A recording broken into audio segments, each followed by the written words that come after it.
Halo Gabuters, apa kabar kalian semua? Semoga selalu sehat. Oke, di video kali ini saya bakal memberikan alur cerita film aksi fiksi ilmiah berjudul Battle Los Angeles, rilisan tahun 2011. Disutradarai oleh Jonathan Liebesman, film ini sendiri dibintangi oleh jajaran aktor terkenal Hollywood yang mantap lah. Bercerita tentang bumi yang diinvasi oleh makhluk luar angkasa, sehingga militer berusaha mempertahankan dunia dari serangan tersebut, di mana dalam film akan berfokus pada kota Los Angeles. Oke, tanpa berlama-lama lagi dan let's go.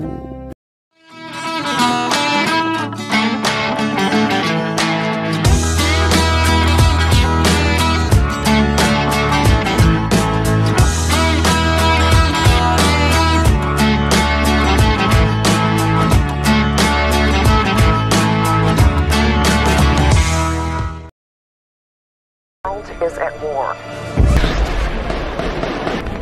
At 1440, submit a coordinated attack by an unknown enemy. This is a textbook military Cisco in San Diego. Victory!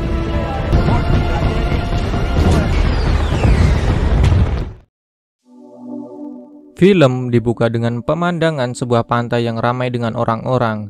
Kita pun diperkenalkan seorang sersan bernama Michael Nance atau biasa disapa Mike, yang di hari tersebut seperti biasa melakukan latihan fisik. Setelah itu dirinya pergi menuju Camp Pendleton, yaitu sebuah camp militer di dekat tempatnya berlatih. Mike di hari itu ternyata sudah mengajukan pengunduran diri sebagai marinir.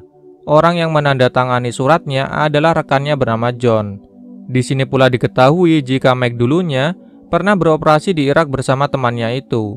Terkuak fakta pula bahwa beberapa rekan Mike harus tewas saat operasi di Irak bersamanya. Tapi sebelum mengakhiri masa tugasnya, Mike akan melatih beberapa marinir baru, guys. Di berita terus-menerus disiarkan mengenai jatuhnya meteor-meteor aneh di sepanjang garis pantai di beberapa negara. Di sana terlihat dua prajurit bernama Stavro yang sedang menemani rekannya, yaitu Harris, membeli bunga untuk pacarnya. Selain itu, ada pula Adukwu, seorang dokter militer yang sedang melakukan visi dengan adiknya dan dijahili oleh Guerrero. Ada pula Kearns yang sedang berobat karena mengalami masalah kesehatan. Di sebuah pemakaman, terlihat seorang prajurit bernama Lockett datang ke makam saudaranya, yang ternyata adalah rekan Mike semasa bertugas di Irak. Malam harinya, prajurit ini melakukan pesta, di mana ada Lenihan beserta Imlay juga ada di sana. Lumayan banyak karakternya, guys. Mereka semua nantinya akan terlibat sebuah tugas penting. Esok harinya NASA mengeluarkan peringatan gawat darurat bahwa meteor yang berjatuhan semakin menunjukkan hal mencurigakan. Di sana kita bisa melihat perwira muda yang baru saja lulus. Pria ini bernama Letnan Martinez, di mana dirinya akan mulai bertugas hari itu.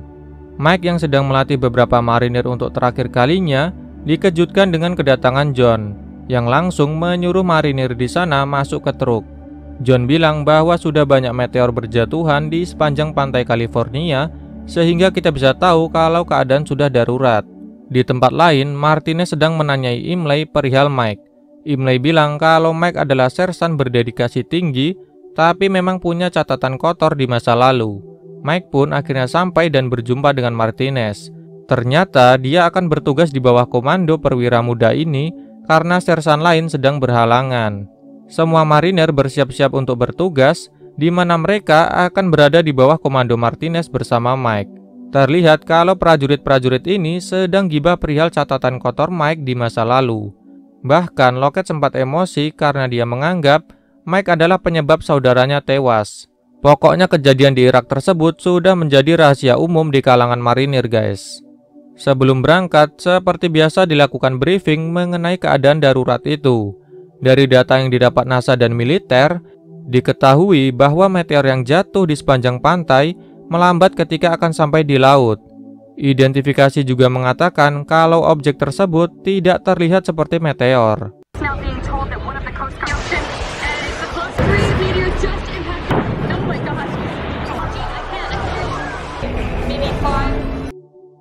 Mereka semua pun bersiap untuk berangkat menaiki sebuah helikopter ke lokasi yang ditentukan, yaitu kota Los Angeles. Lagi-lagi para marinir melihat Mike dengan sinis. Dalam perjalanan, kita bisa tahu kalau prajurit ini dihinggapi ketegangan karena memang kondisi yang dihadapi belum terlalu jelas. Saat sampai di Los Angeles, kotanya sendiri sudah luluh lantak karena serangan tersebut. Mike Martinez beserta anak buahnya ini pun mendarat di Bandara Santa Monica yang digunakan sebagai markas militer darurat di tempat itu. Sampai di sana, mereka bergegas untuk mendapatkan perintah selanjutnya, yaitu untuk mengevakuasi warga sipil di sebuah kantor polisi. Mereka juga harus cepat melakukannya, dikarenakan dalam 3 jam, militer akan menjatuhkan bom untuk membumi hanguskan kota guna menghancurkan musuh. Keadaan kota sendiri sudah kacau dan mengerikan. Tim Martinez pun menyisir kota secara hati-hati guna mencapai ke kantor polisi. Saat itu muncul seekor anjing yang dikira musuh, namun tiba-tiba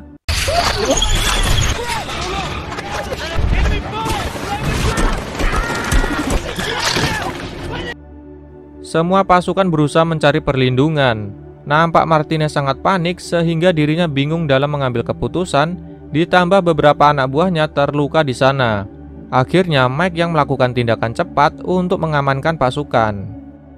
Martinez memutuskan untuk meminta bantuan evakuasi sembari mereka mencari warga sipil yang dimaksud. Tapi ternyata setelah anggota dicek, Lenihan tidak berada di sana sehingga Mike mengajak Harris beserta Imlay mencari rekannya ini. Lenihan sendiri terpencar ke sebuah rumah warga. Saat keluar untuk kembali lari, dirinya diserang oleh alien yang muncul dari kolam. Kontak senjata tak terhindarkan lagi, tapi Lenihan dapat membunuh alien tersebut. Tak lama Mike pun datang ke sana, tapi lagi-lagi alien tadi masih hidup. Terjadilah kontak tembak lagi dan alien itu pun dead. Mereka kembali melanjutkan misi. Di tengah perjalanan, tiba-tiba serangan kembali tak terelakkan. Pokoknya alien ini nafsu banget lah. Tembak-menembak terjadi lagi. Di sana, Simmons terluka terkena serangan alien tersebut. Sehingga mereka terdesak mencari tempat aman ke sebuah toko. Di dalam, pasukan ini tetap waspada. Di saat itulah muncul 3 marinir lain yang awalnya dikira musuh. Saat telah bergabung, marinir ini memperkenalkan diri.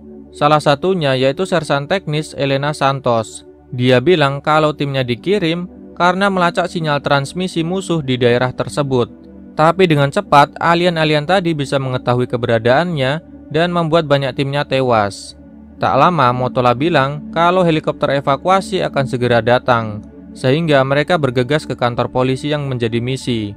Sesampainya di sana, terlihat banyak polisi telah tewas akibat serangan itu. Saat sedang menyisir lokasi, ditemukan warga sipil yang dimaksud berjumlah 5 orang, 3 anak-anak dan 2 orang dewasa. Namun di luar helikopter telah tiba untuk mengangkut beberapa marinir yang terluka. Terbatasnya kapasitas helikopter membuat tidak semua orang bisa dievakuasi. Sialnya, saat keluar dengan warga sipil, helikopter penyelamat sudah penuh dan telah pergi. Tapi tiba-tiba helikopternya diserang oleh drone milik musuh. Wadaw. Ternyata musuh yang awalnya dikira tidak memiliki kekuatan udara malah memiliki sesuatu yang lebih mengerikan. Mereka semua kembali masuk ke dalam dengan kondisi panik dan syok karena melihat kejadian naas tersebut. Sebagai pemimpin, Martinez hanya bisa tertunduk lesu. Dirinya bingung harus berbuat apa lagi. Hal ini dirasa wajar karena dirinya baru pertama kali bertugas di situasi begitu. Tapi Mike datang dan bilang bahwa dirinya juga pernah kehilangan anggota. Dirinya pernah berada di situasi seperti itu. Dia bilang Martinez harus membuat keputusan karena bom akan dijatuhkan beberapa jam lagi, ditambah bantuan udara sudah tidak memungkinkan. Di sana warga sipil tadi berkenalan dengan Mike. Pria itu bernama Jorinken dan putranya bernama Hector. Dia berterima kasih banyak kepada Mike yang telah menolong mereka. Di atas atap, kita bisa lihat Lockett bersama Kearns memantau keadaan. Mereka akhirnya melihat sebuah bus sehingga memberitahu Martinez. Diutuslah Stavro beserta Harris untuk mengambil bus tersebut. Dengan cepat, mereka harus bergegas sebelum musuh datang.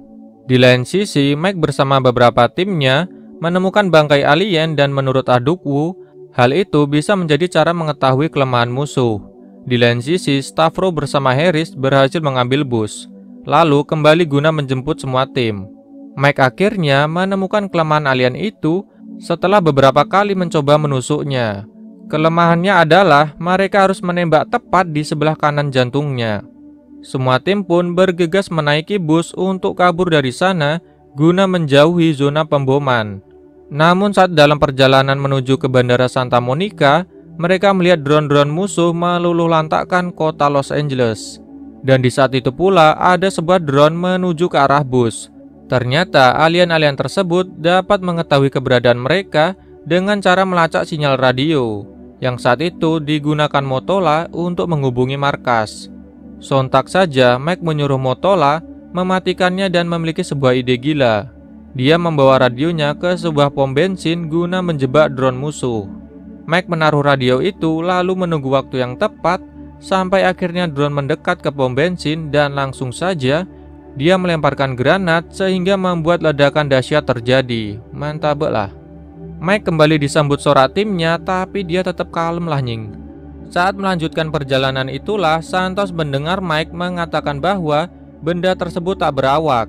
Dia pun bilang kalau pada awalnya tim Santos dikirim untuk menyediakan sebuah paket serangan ke sebuah pusat komando, tapi mereka kehilangannya.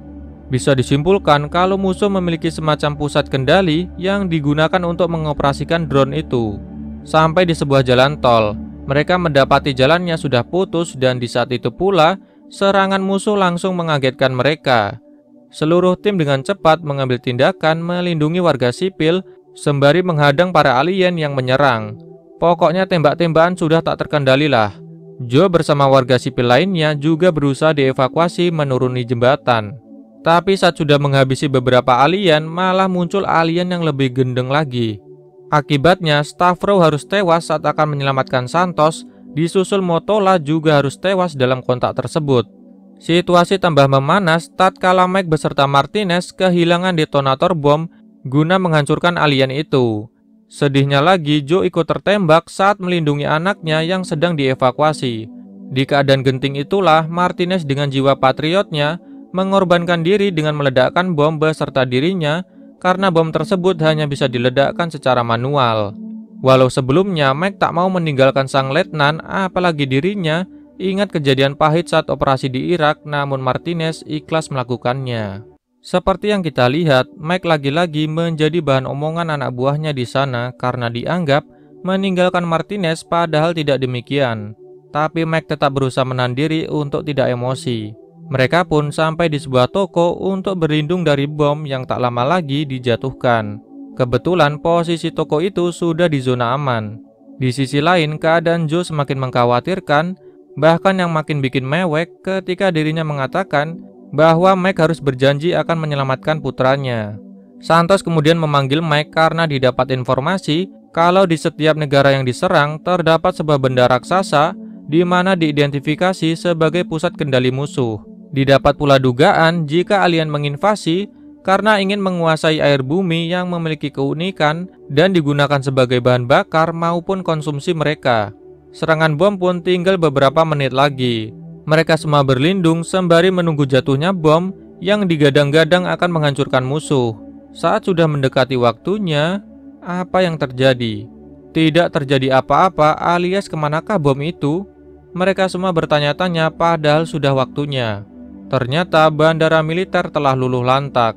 Itulah alasan tidak ada bom yang dijatuhkan. Kekuatan militer sudah dihancurkan.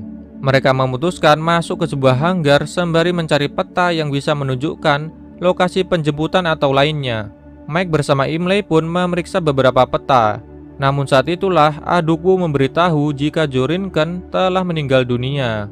Sang anak yaitu Hector tentu sangat terpukul dengan kepergian ayahnya, tapi Mike mencoba menenangkan bocah ini.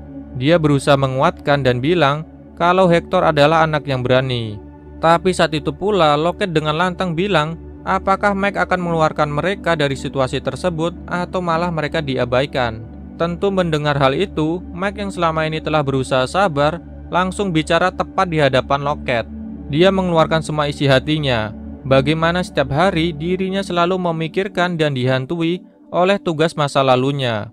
Bahkan Mike dapat menghafal nama sampai detail rekannya yang tewas di Irak, termasuk saudara Lockett. Semua orang di sana tak bisa berkata apa-apa. Mereka akhirnya tahu jika Mike memang tak pernah melupakan temannya ataupun anak buahnya. Tanpa berlarut-larut, Mike memotivasi seluruh tim dan mengajak Imlay mencari tempat tinggi, sedangkan yang lain mencari kendaraan beserta senjata. Mike lalu menghubungi helikopter untuk menjemput mereka di titik yang telah ditentukan. Di lain sisi, timnya sudah mendapat kendaraan sehingga mereka lanjut pergi. You okay? Watch, hang a right and I hopped on it for you! around to find out. It's gonna be okay.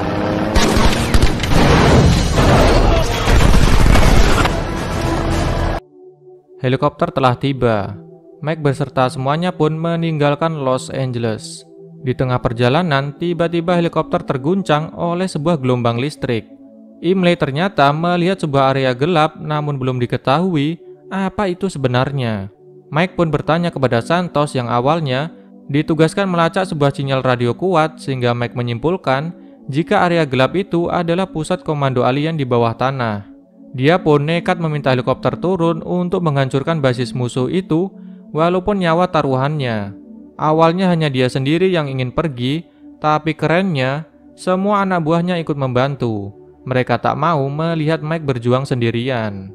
Tanpa pikir panjang, mereka semua menyusuri kota dan berhasil masuk ke sebuah saluran air bawah tanah. Di sana sedikit terjadi kontak senjata, namun pusat komando yang dimaksud telah ditemukan. Gede banget lah.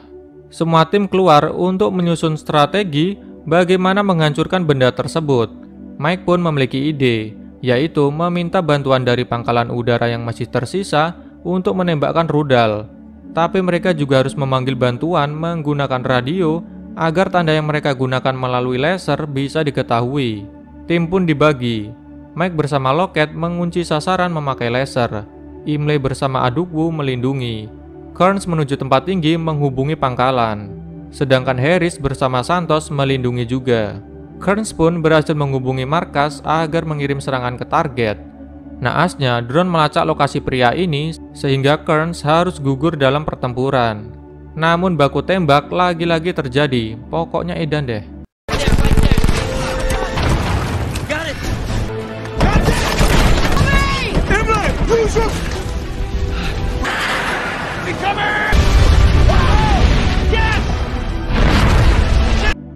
Rudal berhasil mengenai target tapi semuanya belum berakhir.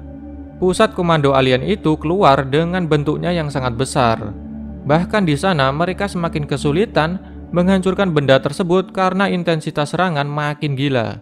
Saat situasi memanas tak terkendali, semua tim kewalahan, Mike bersama Santos bekerja sama. Take out that drone!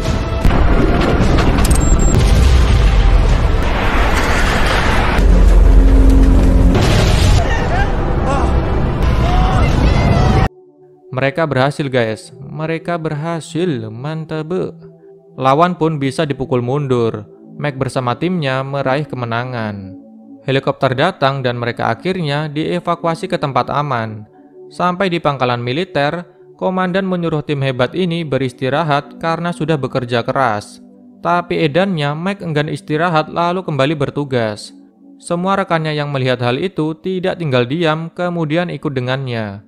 Mereka semua kembali ke medan perang dan film pun selesai. Ending yang keren banget. Oke guys, begitu saja alur film Battle Los Angeles yang saya lihat keren banget ya.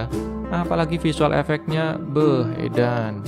Oke, begitu saja video kali ini. Sampai jumpa dan bye-bye.